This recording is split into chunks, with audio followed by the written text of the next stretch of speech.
Hey Geek, so if you're somebody who primarily gets your entertainment from movies and shows through digital streaming services or other internet service providers, there's one really big problem that you might not be thinking about. So what am I talking about here? Well, let's say for example one day you went to log into your account and now you can't get in. Either it's been locked out, blocked, or suspended, or worst cases, your account was hacked or completely deleted or removed. So this is something that I've experienced myself through various accounts over the years. I've had all of these things happen to me, and it was a huge problem. So why do these things happen? Well, when it comes to your account being locked, blocked, or suspended, it typically comes down to two main reasons. The first reason is security. And nowadays, most of this security stuff is handled by AI or automated tools where it sees that you maybe try to log in from a different location, a different device, or whatever the case might be, and then it flags that as a potential security issue, and so it locks you out of your account until you can actually verify and make sure it's you who's trying to log into your account.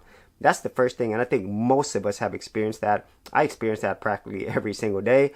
And then the second thing are policy issues, which are constantly changing, and they could lock you out of account or even suspend your account or block it permanently. And that has happened to me, specifically with Facebook, Meta, who are constantly changing their policies, and they're using so much AI, and I have no physical person that I could talk to and no other way for me to recover my account to get in. And so I basically lost my account. And then we get to the more serious problems of having your account hacked, or worse, having it deleted or completely removed.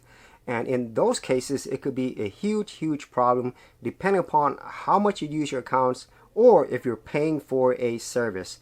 And whenever I face these issues, most of the times it was definitely a long process, and in some cases I was not able to recover it at all. And so a lot of that will depend upon the service providers that you have and what they're needing to maybe help fix the account, but in other cases you might not be able to fix it at all.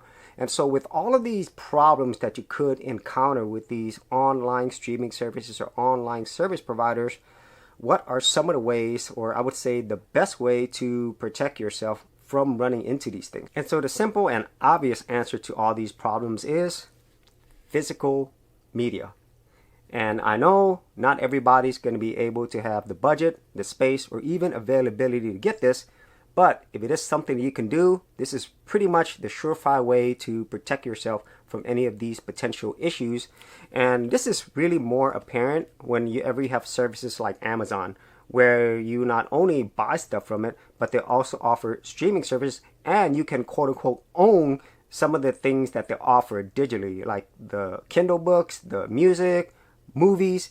You don't own it, you're basically just renting it, and they can still change things whenever they deem that they want to change their policies or availability. So that's something that you cannot control. Whereas, as all of us know, with physical media, as long as you have a player to play them and the physical discs are in good condition, then you're still going to be able to access these anytime you want.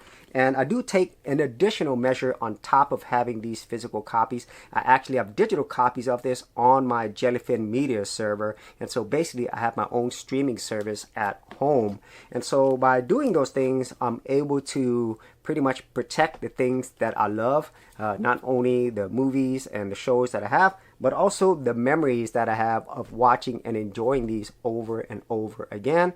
So if you have not started your physical media collection, I highly recommend that you do, for the things that you love.